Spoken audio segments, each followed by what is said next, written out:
See, the problem I have with these interpreters or so-called followers of these religious books is that they tend to demonize a lot of natural human characteristics. They demonize sex, they demonize dreams, they demonize anything that they can't grasp their hands on, they say is evil. I spoke about uh, visions of your dead homies and your deceased relatives visiting you in dreams or maybe speaking to you, or even some events where a deceased relative or homie gave you some information that was real or factual, because it happened to me before and I didn't know about it. They never spoke to me about it, but I confirmed it with relatives and they said, yeah, that's true, that actually happened.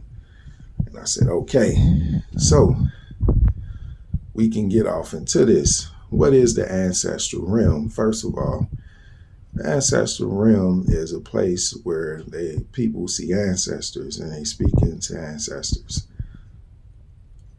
Most cases, ancestors speak to people in their dreams.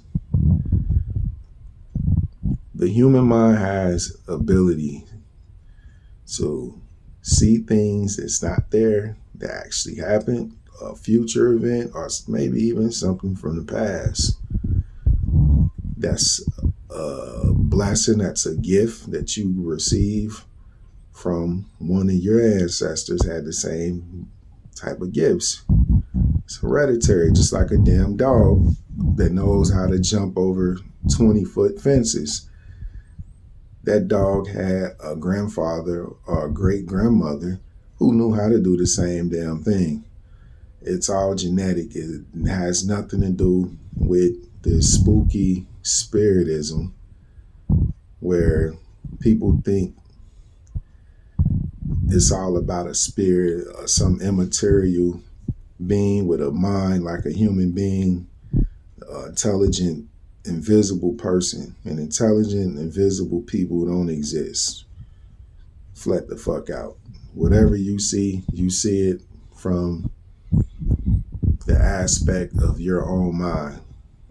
It's all in the eyes of the holder of the image.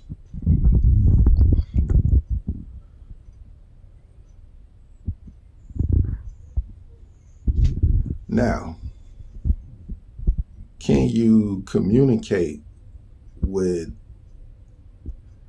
an ancestor that's already passed? Like I said, they're not physically there talking to you, but it's just your mind and their energy was so strong to where you was able to pick up your relative's energy and you was able to see something that the person told you. See, the person that you saw in the dream was just a vision. It wasn't physically them.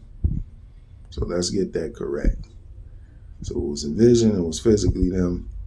And the dreams come at will. It's like you can't do a fucking seance and say, oh, or medium and say, yeah, I'm calling on my dead homies and I want my homie to come back. I want my grandma to come back. I want to hear her voice one more time. You know, you had your opportunity to hear your grandmother's voice. The human life physically is destined to go. It's destined to come and go. You're not going to be here forever. Now, you can't force attraction, and that's the law of the universe. You can't force some type of soul or spirit, which really only manifests in the flesh. Every soul that you're speaking to is always going to come in a physical form. Flat out. It's not going to come in nothing spooky or invisible. And you can't force attraction. You can't force that shit. You can't force somebody to like you. You can't force nobody to talk to you. They're just gonna have to come and talk to you at will. We killing all this spooky shit, because being spooky don't get you nowhere. But at the same place, you don't really graduate mentally being spooky, but you graduate when you break things down in a mathematical, scientific form. So a person who doing a medium, that's all cat. That shit is all cat. Your brother, your grandmother don't even know this person. So if they didn't speak to them while they was living, why would you think they would want to speak to them in the afterlife? Doesn't make sense. It don't make sense. If they didn't speak to them ever in their life, they're not going to never speak to them ever.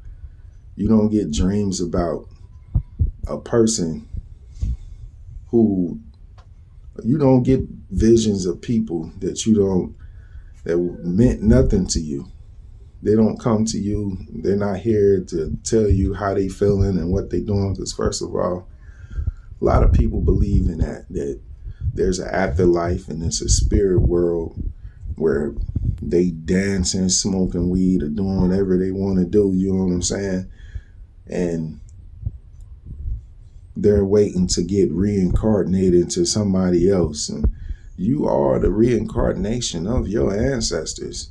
There's a physical world that you live in, and you're a physical people. So I don't understand why the fuck are you focusing on a spirit world?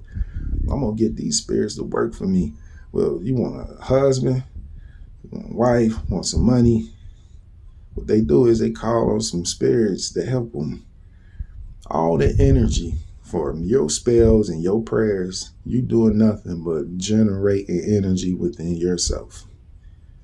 And maybe somebody passed away, they can leave some energy that can give you a spark. Like Dr. Khalid Muhammad, he's not here, but his spirit is here. And you can listen to what he said, and it could give you a spark. You can listen to all type of people who had great knowledge as far as the ancestral realm. The ancestral realm is in the mind. That's where you see the ancestors at. You might be in an unconscious state. It usually happens in an unconscious state where you unconscious and you get to talk to an ancestor, but they come, the visions just come at will.